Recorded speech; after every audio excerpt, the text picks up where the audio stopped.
I'm doing with no notes because I just want to see where it goes. I like it. I feel this that would be a good format for you. So you heard Neil just talking about inflation, rate cuts. What do you think about the Fed's dual mandate? Well, I think that the Fed is straightforward in saying price stability is the responsibility of the Federal Reserve. And that sounds good, even sounds noble, but we've gone through the worst inflation in 40 years. And when it comes to accountability, I'm not sure of people being reimbursed for the loss in purchasing power. I don't think anyone got fired at the Fed. And I think this is an interesting time when people are looking at the appropriate role of the Federal Reserve in a free market economy and maybe rethinking whether we want to have the interest rate, the most important price in a capitalist economy, the price of capital. Do we want that to be set by a dozen people voting 8 times a year and deciding what it should be versus, say, having free market forces, demand and supply, allocate capital and establish interest rates? So the other part of the dual mandate, maximizing employment, on the Fed's own website, they state that employment is really a structural matter. And it's not that they have that much influence over it. And both of these aspects of a dual mandate come out of legislation from 1977 and 78. That same legislation called for a 3% unemployment rate by 1988 and 0% inflation. So I also wonder, how is it that the Fed decided that everyone should lose 2% purchasing power every year? I don't know that Congress would have approved debasing the money unit by design. The fact that they don't hit it and haven't made it to the target, I think begs the question, can they finesse all that? But also raises the issue of, if their mandate is stable prices, why doesn't that mean no inflation? Well, how concerned are you then about the Fed potentially? You heard Neil talk a little bit about the conditions that would be needed to pause with one more rate cut in December. But what if the Fed goes down the path of cutting rates in 2025? Where is this country in terms of inflation? Well, it's interesting. The Fed is working off of 2 frameworks now. The first one was in effect for the first 8 months of this year. And every time you had strong growth and low unemployment, the Fed said, this is why we have to keep restrictive interest rates, because we're fighting inflation. So that to me is a double whammy to working people. First, they suffer the inflation, and then they suffer high borrowing costs. And that doesn't keep the government from borrowing. The government pays whatever they have to. It's a treasury auction to raise the money to finance deficit spending.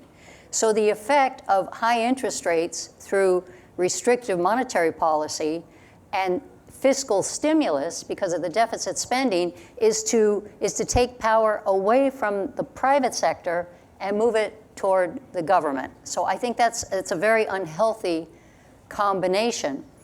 In September, the Fed switched gears, and suddenly, after going 8 meetings at the highest interest rate level in 22 years, they didn't just gradually say, well, we think we might begin cutting. They did a jumbo cut, 50 basis points.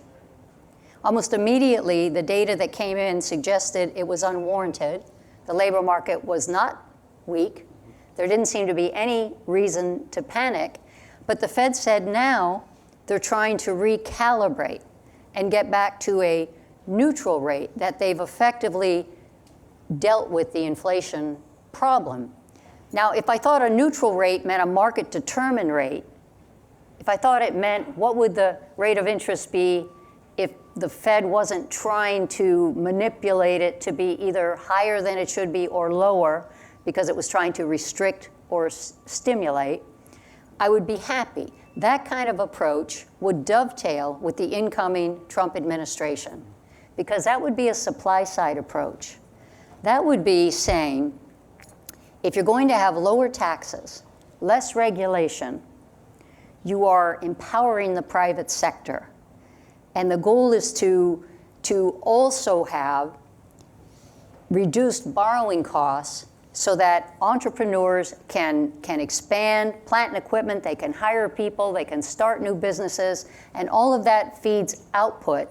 And if you have greater supply than demand, that is how you reduce inflation. But the way the Fed fights it, they say we can't do anything about supply without acknowledging that high borrowing costs are an obstacle to people who would otherwise expand production. They just say all we can do is cut demand. So that's why they raise rates. And I think that's a fundamental problem with the Fed's model. If you had President-elect Trump on the phone today, what would you tell him in terms of what he needs to do? What changes do you think should be made to the Federal Reserve? And does one of them include waving goodbye to Jerome Powell? Well, I would not try to tell President Trump what to do. I might point out, he has not said he was going to fire him. I thought it was unseemly, almost belligerent. There could have been a much more gracious answer when Chair Powell was asked what he would do under those circumstances. No. He said no. No. One word, steely-eyed. And it was sounding like a shootout at the OK Corral or something. I didn't understand why he would say, he can't fire me and I refuse to resign.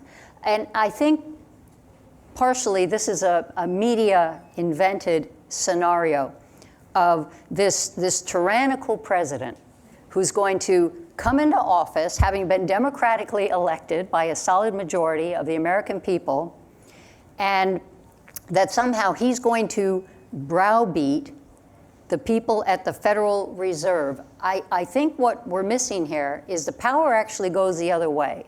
The Fed is not the little guy in this fight. The Fed says we have powerful financial instruments, and we know they do. The Fed's tools are used under a directive agreed by the Federal Open Market Committee, which is the rate-setting monetary policy making committee of the Federal Reserve. And they say we can control inflation, we can make it go up or down depending on how we use our tools. We can control employment, make it go up or down using our tools. We can control the growth of the economy. We can either suppress it or we can expand it. And then you have a president who comes in and he's, among his policies and promises are, we want lower inflation, lower interest rates, higher wages, and higher growth. So I start to think, if this is a tug of war or a battle over who's going to control the economic reins of the country, it seems to me that the democratically elected president and his policies are going to come closer to addressing the economic grievances that prompt citizens to demand new leaders to begin with. That's what presidential campaigns are built on. What is my economic program to address that? And I think a big problem in the United States has been in the last 4 years, and you can find this data on the Federal Reserve's own website under U.S. household wealth distribution. We have seen since the end of the second quarter 2020 to 4 years later an increase in household wealth of $42 trillion. That brings it up to a total of $154 trillion. 62% of that, 26 trillion of it, went to the top 10% wealthiest Americans. It's set up on a percentile basis. You can see the Fed chart. The Fed impacts the performance of equity markets every day. We're obsessed with what's the Fed thinking. The increase in wealth due to the surging stock market has accrued overwhelmingly to the benefit of people already wealthy enough to own financial assets. I think it's extremely important and a way to uphold the values of democratic self-governance that the money works equally for everyone.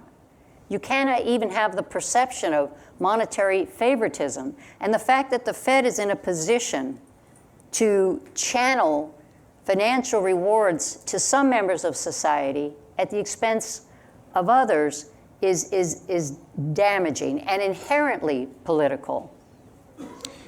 You went through the nomination process. You and I have talked a little bit about your experience. For those not familiar, what was that experience like? And if President-elect Trump came to you and said, you know what, let's run that playbook again, let's try it again, would you want to get involved? I would, let me say, overall, it was a positive experience. But there were times when it was quite brutal.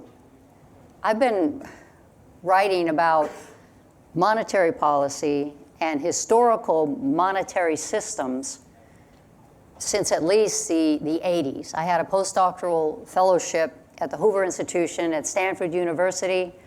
I'd written 2 books. One was on what happened to the Soviet Union because of their internal monetary and financial conditions that led to the country going bankrupt. And then I wrote a book in 1994 called Money Meltdown. And it was about the impact around the world of having no international monetary system. Because I think, because that's the case, I mean, what we have today is it's not even a non-system, it's an anti-system. And it really undercuts the logic of free trade. So that's why I think we keep battling these free trade issues, because countries can manipulate currencies, they can depreciate currencies. So what was the process like? When you see, I'll say columnists instead of pundits, it's a little more respectful, but some were so defamatory and called me a quack and right-wing fringe. And I thought, because I talk about sound money, and they said that's a dog whisper to the crazy right-wing conservatives. And there was an article like that saying I wasn't worthy of the Federal Reserve Board that came out in the Washington Post. And I sent it to Alan Greenspan, who I've known since in 1990. I got a handwritten note from him. I'd never met him. He was chairman.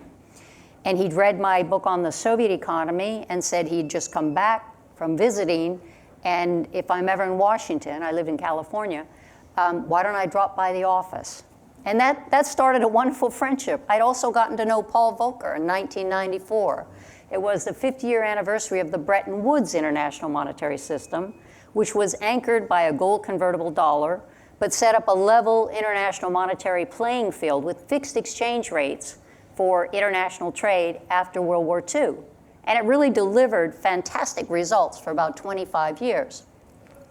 So I've had these relationships, and with Greenspan, who has a great sense of humor, I sent him that column with an email message saying, there seems to be a hysterical antagonism against the gold standard.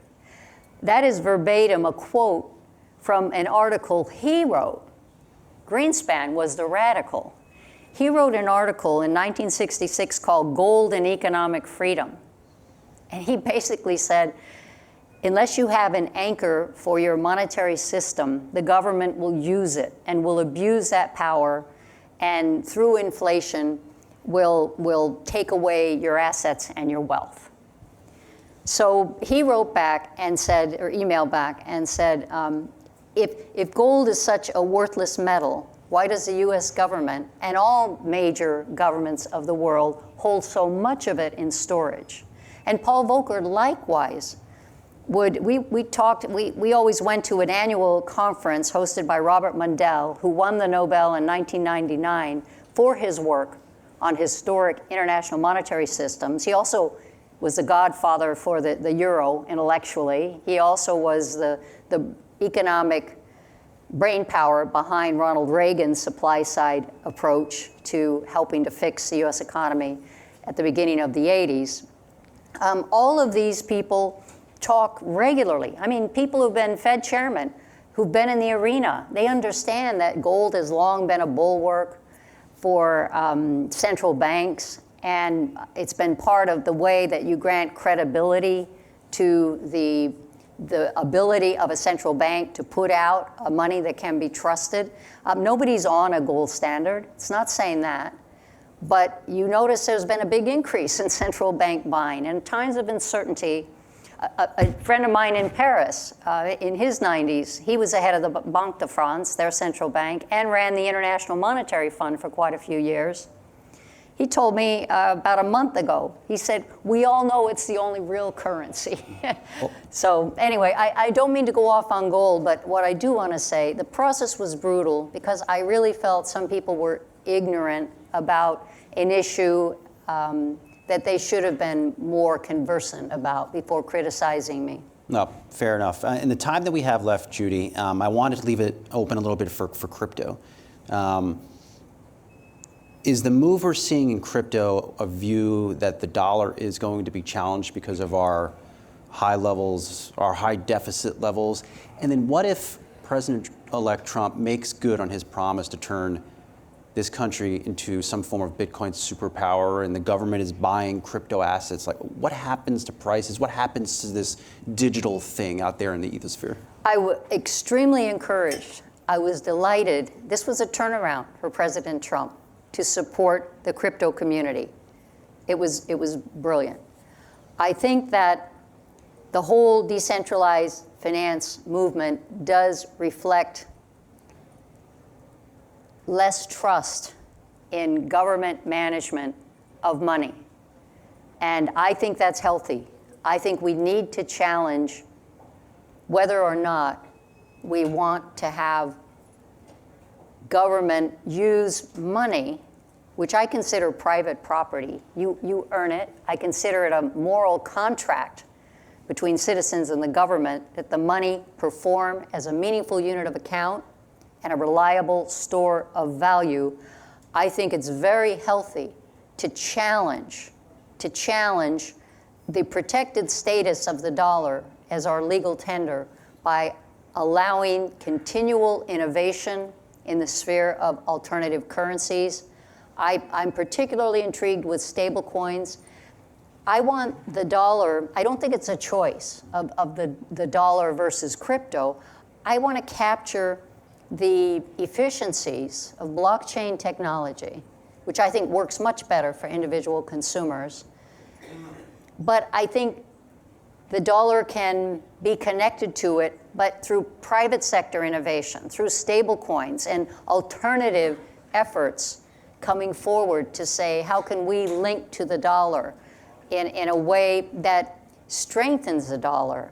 You know, Ronald Reagan, he made a commercial once when he was first running for president. He said, my first priority as president will be to make the dollar the most trusted currency in the world. I think that should be our goal, and I am very willing to have the discipline. I mean, we believe that competition brings about a better product.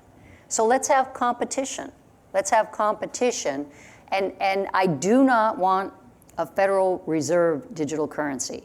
I think a central bank digital currency would be a monopoly that would be terrible. But I do think that we should keep encouraging it in the private sector, and I welcome the openness of the incoming Trump administration to the cyber community and to crypto. Time always flies talking to you, Judy Shelton. We appreciate it. We're out of time for this one. Thank you for coming to Invest. We appreciate it. Thank you. Thank you.